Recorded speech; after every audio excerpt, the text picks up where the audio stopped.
But I just can't wait to get to this next topic. So we're going to jump right in. It's draft time. We're going to do another draft. And I'm getting outside my comfort zone today, Patrick. I'm going to do a snake draft because I think it's the most fair based on the rules I've set up. For anyone who's been tuning into the show, you know, snake drafts are my Achilles heel. I got it listed in front of me. I pick, you pick twice. I pick twice, you pick. And the reason why I think a snake draft is important is what we're doing today. We are drafting players who will be all-star starters for the first time. And I'm not talking about injury replacements. I'm talking about voted in. So it's a combination of performance and then name recognition. And we're going to keep track of this one. When the starters are officially announced, we're going to go back to this and we are going to count up votes. So you want to make sure that your three guys that you pick are actually all-star game starters. The best example I can have of this, you might say, Gunnar, Henderson, Bobby Witt Jr., great picks, right? But they're both in the American League and they played the same position. So if each of us takes one of them, that very well could decide this draft, which is perfect for us because we've been a very much a Gunnar or a Witt podcast so far this year. So those are the rules. I'm going to take the first pick because you had the first pick the last time we did this. And also, I'm just going to be blatantly honest. I wanted Elly De La Cruz. And so I made the rules and I'm taking him. Elly De La Cruz, I believe, will be the all-star game starter at shortstop in the National League. And when you look at jersey sales, I think Elly's going to get himself a whole lot of votes this year to be that starter. You've lost this whole draft already. You think so? Yes, because I think the all-star game starter in the National League is going to be Mookie Betts. At shortstop, I mean, that is a lot to overcome. A guy that we've been talking about this entire season as MVP, that, yes, he's exciting. And if Mookie Betts didn't exist, or if he was going to be listed as a second baseman. It was, wow, a glaring hole in my thought process. Don't worry, we're not live. We can edit this out. Okay, let's do a recap. Okay, let's restart. All right, so I picked. I'm gonna lean into it, man. I still think that there's a chance because Elly is so box office that he might win out of the votes. But yeah, you're talking about the front runner for the NL MVP right now, Mookie Betts, and a big market team that's gonna get a lot of votes. I probably just shot myself in the foot, so I'm gonna have to come back on my next couple of picks and try to get some votes. But you're up here, Patrick. Well, maybe we'll see Elly De La Cruz in the home run derby. That'll be another one. We might have to draft those guys because, well, you know what? Because you were aggressive there with your first pick. I'm going to be aggressive with my next two since we're doing a snake draft. And like you said, I could get a monopoly on the American League shortstop and select both Bobby Witt Jr. and Gunnar Henderson. But that wouldn't necessarily be fun. And that also wouldn't extend a potential lead. So I see there being a lot of battle this summer between the Orioles and the Royals, because we've got it at two positions. We've got it at shortstop, as we've just acknowledged, in Bobby Witt Jr. and Gunnar Henderson. Which fan base is going to show out the best? But we also have it at catcher, because Salvador Perez has been the best catcher in the American League. But will Orioles fans get behind Adley Rutschman? Well, baseball fans, because it's not just them who is voting in this process. So I'm going to see if I can cherry pick the right two, and they're not from the same team. So for my first pick, I'm going to take Bobby Witt Jr. Okay. as the American League shortstop. I think he has a little bit better name recognition. It's on one hand, I want to say, man, Kansas City, they're going to show out for their guys, and they're going to vote a little bit more aggressively than fans in Baltimore. But then with my next pick, I'm actually going to take Adley Rutschman as the starting catcher for the American League. So that completely negates everything I just said about Kansas City voting better than Baltimore.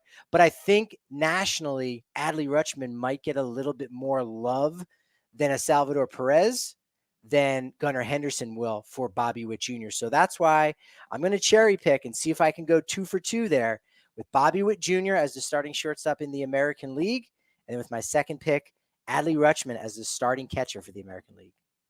So I love where your head's at with those, because I definitely can see Rutschman over Perez, but I think that is the conversation. I do remember 2016. Now this is after they won the World Series in 2015. Royals fans showed out in a massive way, and like they had 8. I remember like when it came down to it, there was like 8 finalists from the whole team got Alcides voted. Escobar? Didn't Yeah, Alcides Escobar be an all-star that year? I think he might have been. Yeah. So we know they know how to vote there. I don't know if they're as fired up for this team as they were coming off a World Series, but yeah, I can see them showing up in a big way. I think Gunnar Henderson should be the all-star shortstop. I think he should get that start. But like you said, Bobby Witt, has maybe a little more name recognition going into the year. He already got the big contract. I think that the shortstops might make or break us here. So I'm going to try to take a safe pick, and it's tough because I think two of the starters in the American League for the outfield are set in stone, Aaron Judge, Juan Soto. But I believe in our guy who has been underrated. And so maybe it's not safe because he doesn't always get the recognition he deserves. But damn it if I'm not taking Kyle Tucker, because I think this is his year. Kyle Tucker needs to be an all-star game starter, and I got him. And then for my next pick, I'm taking a guy that I think is the best at his position this year, and I'm taking a fan base that I think will get behind him. I got Alec Boehm.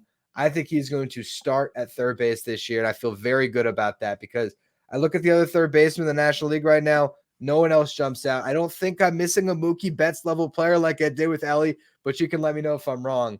I got Alec Boehm. Two great picks. Great picks there. Yes. How can I forget about our guy, Kyle Tucker, who did hit a home run with batting gloves the other day? Yes. He apparently wears them when it's like cold out or maybe to bust the slump, things of that nature. So I like that he can be flexible in that way. But Kyle Tucker, great selection. I definitely think he's going to be there. You name the entire American League starting outfield. You nailed that one. And I agree. Alec Boehm is going to be, I think, the third baseman who gets the most votes in the National League. Again, best team right now in the NL. Phillies fans are showing out. Their attendance is really strong. Then again, what am I saying? Attendance means nothing. We don't do paper ballots anymore. I miss those days. Do you remember I those do days? too. Oh, I With do. the little Yeah. chads. Make sure you didn't have a hanging chad there. You poke through. I used to collect those. I still have them from several years in a row. That's a cool little item. So I think Boehm will be that guy. Arenado's kind of having a ho-hum year again. He's got some name recognition, but unless you are a 1A superstar, fans I think are gonna consider other players, and I think Boehm is definitely going to be that guy. He would have been my next pick, absolutely, were it not for that. So if we're going for position players, then because Ranger Suarez and Tarek Skubal would be good ones, but they don't get voted in; they get selected by their manager. I think I'm going to go with the other really tough battle for the starting spot, where one guy might deserve it more than the other, but I think the one fan base is going to vote for their guy. National League catcher, I'm going to take Will Smith over William Contreras. All right. Yeah, that's so now we talked about Contreras before because he has started an all-star game, but it was at DH and it was as a replacement to Bryce Harper. So you could have gone either way. It's a bold choice. I think that William Contreras has proven to be the guy more deserving, but at the same time, like you mentioned, you got to take votes into account.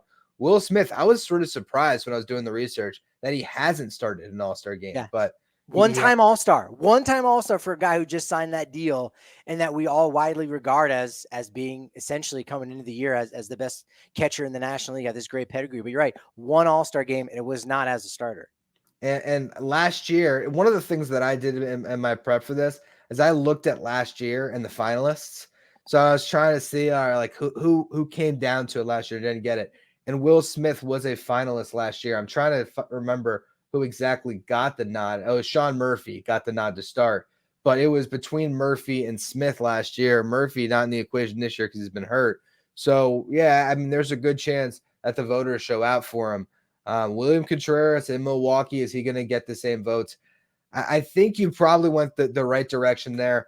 Just to round out some other players that I think could be first-time All-Stars. If we're sticking with Philly voting, I think Bryson Stott has a pretty good chance at second base.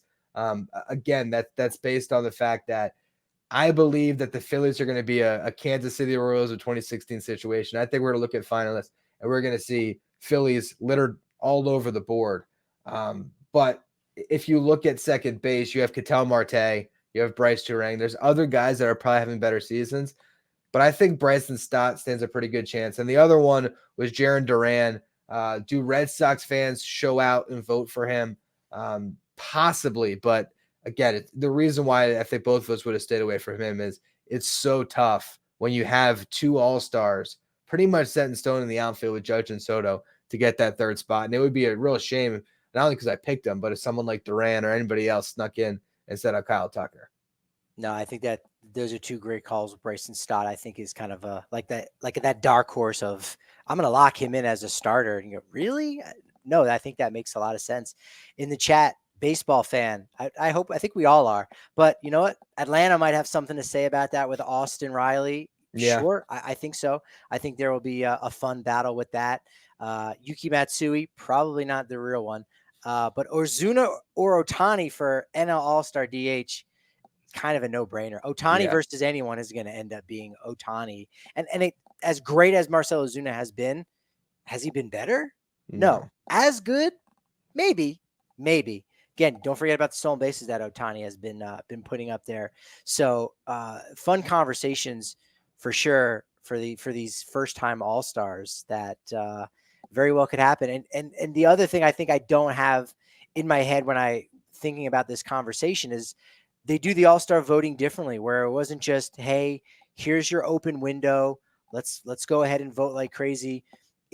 We're going to get down to 2 at each position. And in the case of outfielders, 6, and then we vote again.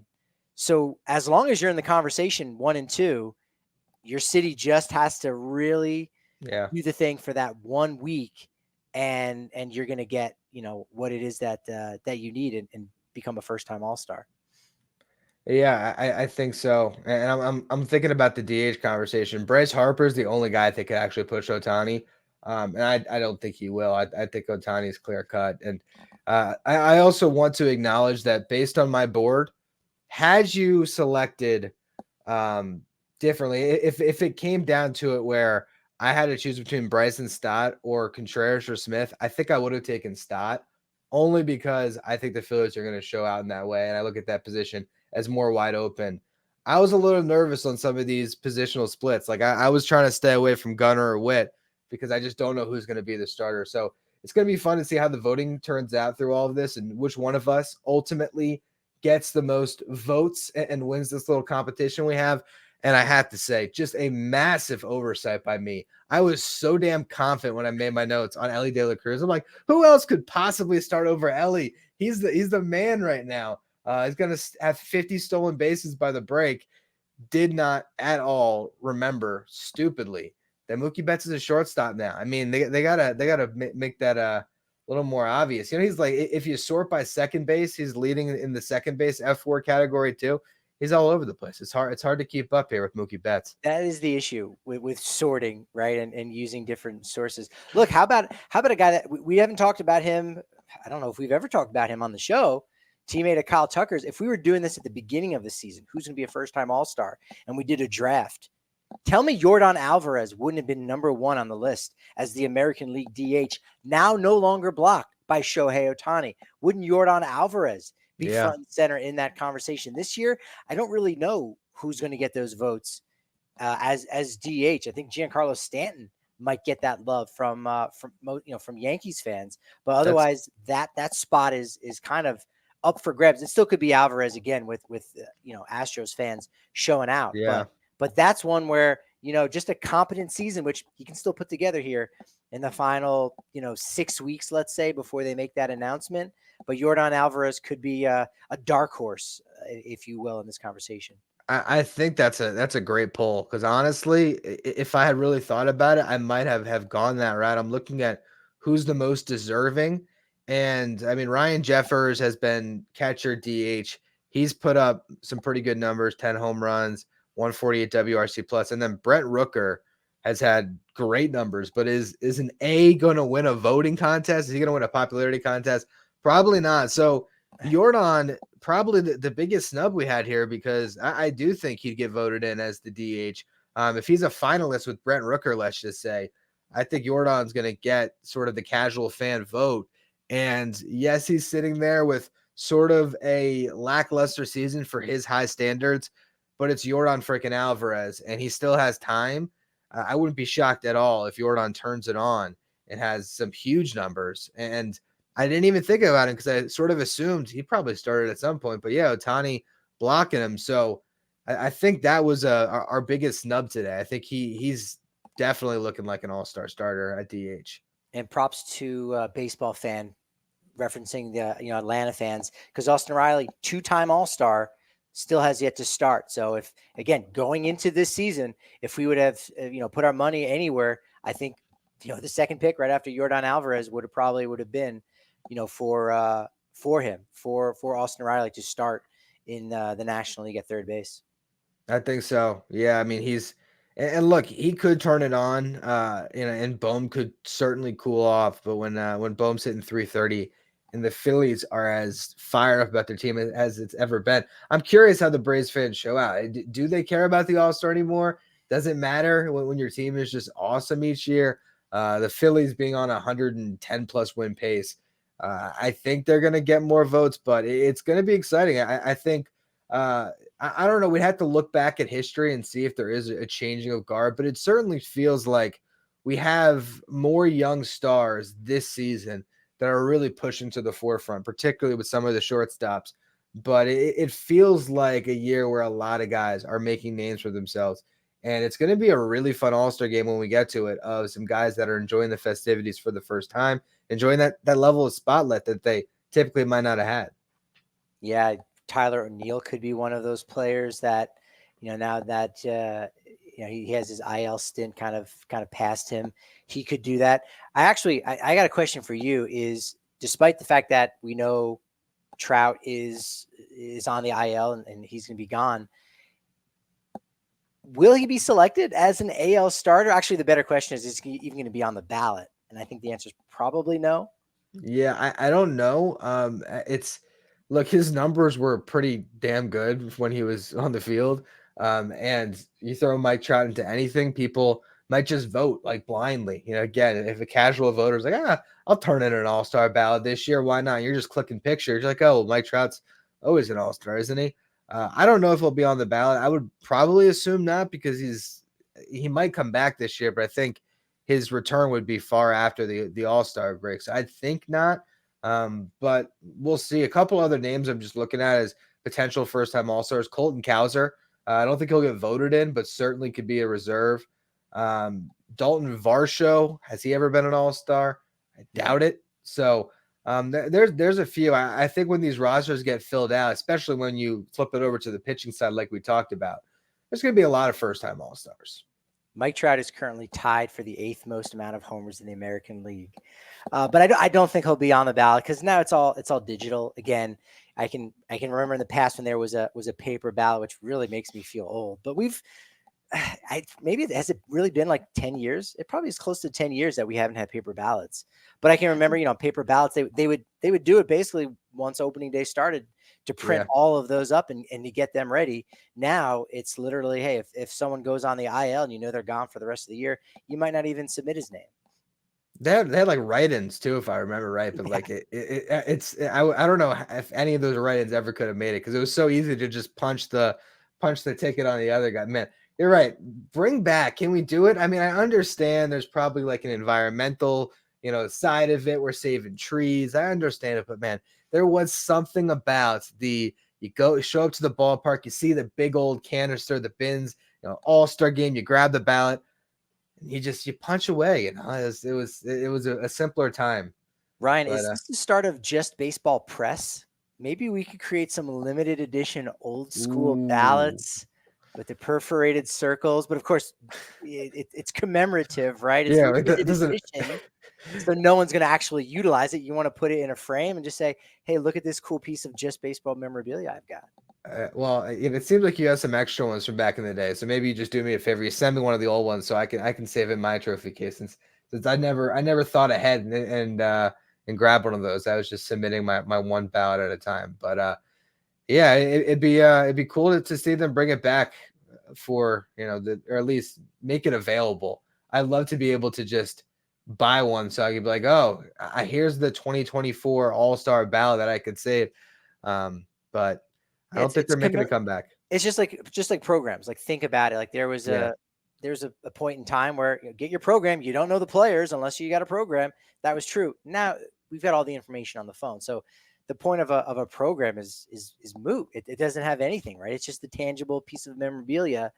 And so, yeah, you could have a limited print of those. I actually am surprised that MLB hasn't had somebody with the forethought to do something like that. Cause that would be pretty cool. That would be interesting to go back. And there's young enough fans out there that wouldn't have even remembered it or know that was a thing and go, oh, this is cool. Like, this is the All-Star game in my hand. How many things can you actually have tangibly that are in your hand like that have that impact or that represent something? So definitely need to bring it back. Mike Trout, probably not on the All-Star ballot.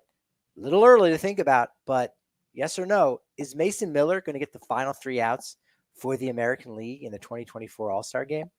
I think he's got to. At this point, it's a showcase of the stars, and there is no closer that has more box office that's a bigger star right now than Mason Miller on a team that we never thought would have that level of a star. But Mason Miller is putting up absolutely absurd numbers, and they'd be doing a disservice to the game, quite honestly, if they didn't pitch. And also, the American League always wins, right? So they're going to be in a safe situation. You throw Mason Miller out there, you let him light up the radar gun, adrenaline pumping. He might hit 104 and just wow us. And just, I mean, I don't know if you remember, it was, I want to say 2015, I believe, when Jacob deGrom came out, and it was just, he just threw fastballs by people. I think it was like 10 pitches to get through the inning. I think he had 3 strikeouts. It was like 1 away from an immaculate inning in the All-Star game. I think Mason Miller could do something like that, where he's just rearing back and firing away, and that's what you want to see in an All-Star game. I tend to think that it's not going to be as exciting as that, and it'll be a Manuel Clase because he's got a .36 ERA, and he's got that pedigree. But I definitely would leave the door open for Bochy saying, you know what, depending on the matchups, if the matchups are going to be a little bit harder in the 8th, and it's a close game, maybe you do go Clase, and then you go Miller 9th. Also, if it's a blowout, again, maybe you go Miller to do that. But you got the TV component to it, which I don't know that anyone's having a conversation with Bruce Bochy going, hey, if it's a blowout, we got to keep it interesting. Give the fans Mason Miller earlier in the game, right? So that they're not tuning out for the 9th, because this is an exhibition. So that's a hard conversation to have in general. But man, I'm getting excited for the All-Star game, because it definitely feels like it's becoming more and more of the spectacle that it's always been in different ways, but now it's had, this other element, like you said, with looking at velocity, seeing how hard guys can hit the ball, and you're getting some better play as well on top of that, in addition to, the home run derby. It's going to be fantastic. And Mason Miller's going to be nice and loose in that Texas humidity, 104. So you're setting the over under at? I like that. Yeah, I think it might be when you get that adrenaline pumping. Who knows? I'll tell you. Now you got my wheels spin a little bit, because I wonder if Major League Baseball could script it, right? Would they want him to pitch the final inning to get a save, or because we have skewed and we're becoming more of a social media game, would you want Mason Miller pitching like the 4th inning, and he has a chance to go through Shohei Ohtani and Mookie Betts, and you get those clippable moments, because it's American League versus National League. I don't know how much we've seen A's Dodgers this year, but if you can see Mason Miller going up against the absolute best hitters in baseball and carving them up, that's going to get Pitching Ninja out there with the videos. That's going to get all those highlights trending on social media. I'm sure there's a lot of people that aren't even going to watch the All-Star game. They're just going to consume it through Twitter afterwards. So I don't know. I don't know how Major League Baseball would want it to play out. I did that with WrestleMania this year, where I was just on at WWE, and just, yep, that's it. That's the whole show right there. And that was great. I enjoyed it. But you're right. You put him in the 4th a little bit earlier. And also, we know that starting pitchers now are only going 1 inning tops. Yeah. Right. Even if you're starting the game. So you go the 4th, you get those clips, you get those highlights out there. And by the time maybe people see it on their feed, even if it takes them an hour, the game is still going on. You flip over, you get more views. But I hadn't thought about the fact that, the National League starters are still going to be in that game. So can Ohtani catch up to 103.5, 103.8, 104.1 from Mason Miller? Ryan, I mean, they need to hire you as an executive over there at MLB. And that's what I do, man. That's what I do. Create content. I'll tell you what, the at bat that still jumps out in my head that's been like as watched of an at bat as we've had over the last decade, maybe, was Trout versus Ohtani in the WBC. That was so incredibly exciting. And that's what you're looking for in an All-Star game. You're looking for those singular matchups that allow you. And I think Mason Miller, Shohei Ohtani, maybe the most dominant hitter and the most dominant pitcher right now, if you're just talking about single at bat, best guy to get a strikeout, best guy to get a home run. That's what I want to see.